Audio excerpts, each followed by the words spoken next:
Des livres informatifs, les enfants en mangent. Ils adorent apprendre des choses sur les animaux, la nature, la science. On dit que l'élève apprend à lire de la première à la troisième année et qu'il lit pour apprendre ensuite. J'ai choisi la collection Dans les faits car elle s'adresse au lecteur autonome qui veut apprendre de nouvelles choses. Les livres informatifs sont bien illustrés, le lettrage se lit facilement. C'est une belle collection motivante pour les élèves. Les activités sont simples et accessibles.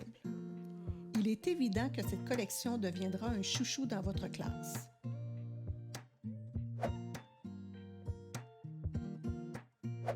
La collection Dans les faits est divisée en 5 niveaux de lecture qui correspondent au niveau poisson à outarde. Au niveau poisson et tortue, il y a 2 phrases par page, mais les phrases sont un peu plus longues au niveau tortue. Au niveau perdrix, 4 à 6 phrases par page.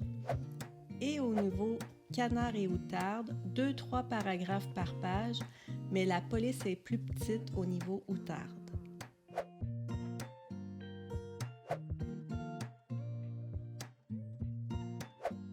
Chaque livre est accompagné d'une fiche cartonnée de questions recto-verso. Le format est répétitif par niveau. Voici à quoi ressemblent les questions.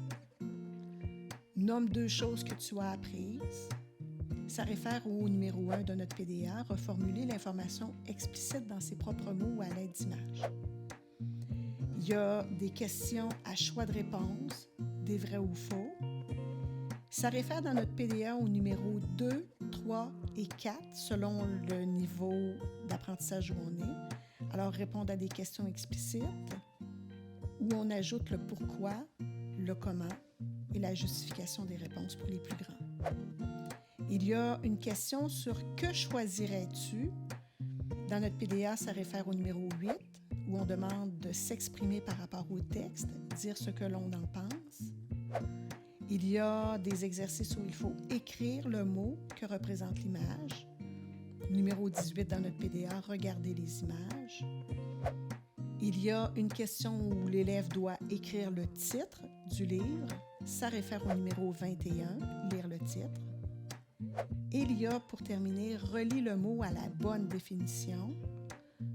Au numéro 31 dans notre PDA, ça nous réfère à se référer à des outils, lexique, dictionnaire.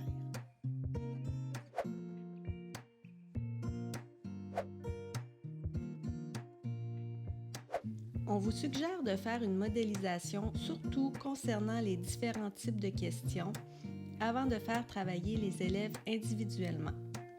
Il faut prévoir plus qu'une période pour répondre aux questions d'un livre. Pour répondre aux questions, utilisez une pochette transparente et des crayons effaçables à sec. L'enseignant peut en profiter pour travailler la collection en classe avec les différents niveaux. Ainsi, tous les élèves travaillent avec des textes informatifs à leur niveau.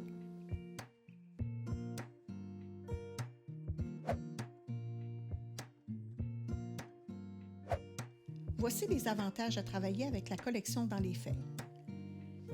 Les belles images soutiennent bien la compréhension du texte. Ce sont des sujets intéressants de livres pour les élèves. Il y a un glossaire à la fin de chaque livre. Ce sont toujours les mêmes questions dans les fiches par niveau. Il y a un corrigé pour chaque fiche de questions. Comme désavantage, le texte est parfois long à lire.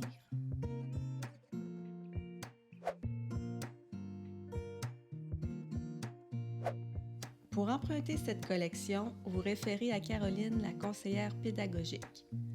Chaque pochette de plastique comprend 6 livres avec une fiche cartonnée de questions à l'intérieur et les corriger. Demandez à Caroline la feuille de route. Demandez aux élèves de bien ranger le matériel et de remettre la fiche de questions dans chaque livre. Ensuite, il faut remettre les livres dans l'ordre et les corriger dans la pochette de plastique. Vous n'avez pas à aller dans le dossier partagé de l'école Niska car vous avez tout en main pour cette collection.